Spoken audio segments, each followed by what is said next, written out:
Hello folks, welcome to Chat Point. நான் உங்கள் Siva and with me Hemant here. Road to T20 world கப்போட 4th எபிசோடுக்கு உங்க எல்லாரையும் வெல்கம் பண்ணிக்கிறேன். லாஸ்ட் எபிசோட்ல ஆஸ்திரேலியாவோட ஸ்குவாட அனலைஸ் பண்ணோம். இந்த எபிசோட்ல அவங்களோட ரைவல்ரி டீமான இங்கிலாண்டோட T20 வேர்ல்ட் கப் ஸ்குவாட அனலைஸ் பண்ண போறோம். சேனலை சப்ஸ்கிரைப் பண்ணாம இந்த வீடியோ பார்த்துட்டு இருக்கவங்க மறக்காம நம்ம சேனலை சப்ஸ்கிரைப் பண்ணிடுங்க.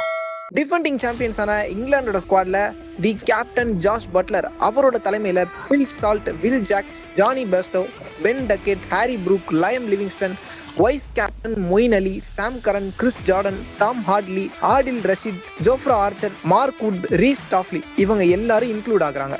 ஸ்குவாட பார்த்தாலே த்ரெட்டனிங்கா தெரியுது. நல்லா கன் பேட்டிங் லைனப் வச்சிருக்காங்க. முக்கியமா டாப் ஆர்டர்ல தெரிக்கிற பேட்ஸ்மேன்லாம் இருக்கிறாங்க.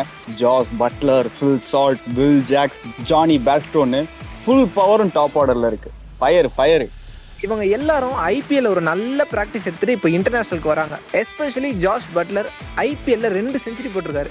என்னதான் 2 செஞ்சுரி போட்டிருந்தாலும் அந்த பழைய ஜாஷ் பட்லரை பார்க்க முடியல. அவர்கிட்ட இருக்க அந்த கன்சிஸ்டன்சி இப்போ இல்லை. ஸோ இது வேர்ல்டு கப்ல பாதிக்குமா இல்லையான்றது தெரியல. அண்ட் வில் ஜாக்ஸை பொறுத்தவரை அவரால் என்ன பண்ண முடியும் அப்படின்றத ஆர்சிபிக்கு அவர் செஞ்சு காட்டிட்டாரு. இது போக பில் சால்ட் அண்ட் நரேன் இவங்க 2 பேரும் சேர்ந்து கேகேஆருக்கு என்ன பண்ணாங்க அப்படின்றத நம்ம பார்த்தோம். அதையும் அவர் கண்டினியூ பண்ணுவாருன்னு எதிர்பார்க்கலாம். அண்ட் பெஸ்டோ ரொம்ப வருஷத்துக்கு அப்புறம் T20ல நல்லா ஆட ஆரம்பிச்சிருக்காரு. இதுவும் இங்கிலாந்துக்கு ஒரு நல்ல விஷயம். மொத்தத்துல அவங்க டாப் ஆர்டர் செம்ம பக்காவா இருக்கு. மிடில் ஆர்டர்ல Ben Duckett, Harry Brook, Liam Livingstone இவங்களால நல்ல கான்ட்ரிபியூஷன் கொடுக்க முடியும். இதுல பென் டக்கெட்டால ஓப்பனிங்கும் பண்ண முடியும், மிடில்லையும் ஆட முடியும். இல்ல வேற ஆப்ஷன் வேணும்னு இங்கிலாந்து யோசிச்சா பேட்ஸ்டோவை கூட மிடில் ஆர்டர்ல ஆட வச்சுக்கலாம். இங்கிலாண்டோட பேட்டிங் டெப்த்தை பத்தி என்னங்க சொல்றது, அவ்வளோ டெப்த் இருக்கக்கூடிய ஒரு பேட்டிங் லைனப். ஏன்னா லோயர் ஆர்டர்ல கூட நல்ல பேட்டிங் எபிலிட்டி இருக்க ஆல்ரவுண்டர்ஸ் நிறைய பேர் இருக்காங்க. எக்ஸாம்பிளுக்கு சாம் கரனா இருக்கட்டும், மொயின் அலியா இருக்கட்டும், கிறிஸ் ஜார்டனா இருக்கட்டும், ஏன் ஆதில் ரஷீத் கூட வந்தாருன்னா 2-3 சிக்ஸ் அடிச்சு கொடுத்துட்டு போவார். அந்த அளவுக்கு பேட்டிங் டெப்த் இவங்களோட டீம்ல நிறையவே இருக்கு. எனக்கு இவங்களோட பேட்டிங் லைனப்ல இருக்கிற ஒரே ப்ராப்ளம் என்னன்னா மிடில் ஆர்டர் எப்படி பெர்ஃபார்ம் பண்ண போறாங்கன்றது தான். ஹாரி ப்ரூக், லியம் லிவிங்ஸ்டன் என்னதான் பாஸ்ட்ல அவங்க நல்ல பெர்ஃபார்மன்ஸ் பண்ணி எஸ்டாப்ளிஷ் பண்ணியிருந்தாலும் ரீசெண்ட் டைம்ஸ்ல அவங்க 2 பேரும் இங்கிலாந்துக்கு பெருசா கிளிக் ஆகல.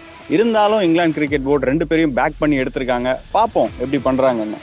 இப்போ அப்படியே பவுலிங் சைடு வந்தோம்னா பவுலிங்ல 1-2 ஏகப்பட்ட ஆப்ஷன்ஸ் இருக்குங்க. பவுலிங் அவங்க கிட்ட Buttler, Phil Salt, Bairstow and Ben Duckett இவங்களை தவிர எல்லாருமே பவுலிங் போடுவாங்க. அந்த அளவுக்கு பவுலிங் ஆப்ஷன்ஸ் இருக்கு.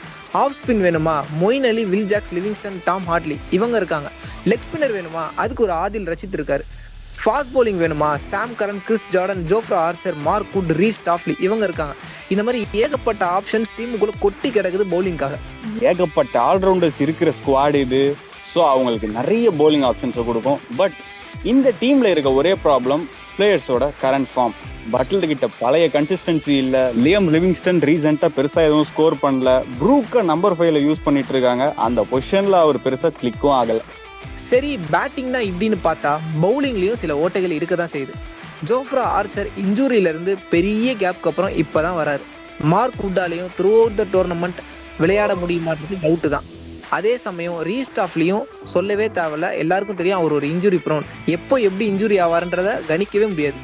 ஸோ பேட்டிங் பவுலிங் 2மே கொஞ்சம் டவுட்ஃபுல்லான சிச்சுவேஷன்ல தான் அவங்களுக்கு இருக்கு. பட் சிவா, அவங்க டிஃபெண்டிங் சாம்பியன்ஸ்ன்றத யாரும் மறக்க வேண்டாம். அவங்க பேட்ஸ்மேன் கரெக்டான டைம்ல ஃபார்முக்கு வந்தா அவங்க பேட்டிங் கிளிக் ஆயிடும். ஃபாஸ்ட் பவுலர்ஸை கரெக்டா டோர்னமெண்ட் முழுக்க இன்ஜுரி வராம மேனேஜ் பண்ணா போலிங் சைடும் ப்ராப்ளம் இருக்காது. If everything goes their way, England side world கப்ல அன்ஸ்டாப்பபிளா இருப்பாங்கன்னு தோணுது. Yes, of course Hemant. ஏன்னா அவங்க பிளேயர்ஸ் ஐபிஎல் எப்படி அன்ஸ்டாப்பபிளா இருந்தாங்களோ அதே மாதிரி அவங்க கண்ட்ரிக்கும் அன்ஸ்டாப்பபிளா இருப்பாங்கன்னு நம்ம எதிர்பார்க்கலாம். கடைசியா இங்கிலாந்துக்கு நாங்க ஒரு ஸ்ட்ராங்கான லெவல்ஸ் ப்ரிடிக்ட் பண்ணி வச்சிருக்கோம். அது என்னன்றதை பார்த்துடலாம். Phil Salt, Jos Buttler, Will Jacks, Harry Brook, Jonny Bairstow or Duckett, Liam Livingstone, Sam Curran, Moeen Ali, Adil Rashid, Mark Wood, Reece Topley or Chris Jordan. இந்த லெவல்ஸ்ல விக்கெட் கீப்பர் ஸ்லாட்ல மோஸ்ட் ப்ராபப்ளி பில் சால்ட்டோட தான் போவாங்கன்னு தோணுது. மிடில் ஆர்டர்ல பென் டக்கெட்டோட போவாங்க.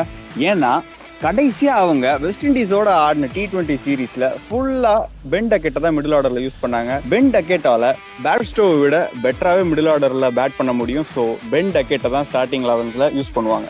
And Reece Topley or Chris Jordan சொல்லியிருந்தோம். அந்த ஸ்லாட்டை பொறுத்தவரை கண்டிஷன்ஸை பேஸ் பண்ணி தான் இவங்க 2 பேரில் யாருன்றதை முடிவு பண்ணுவாங்க.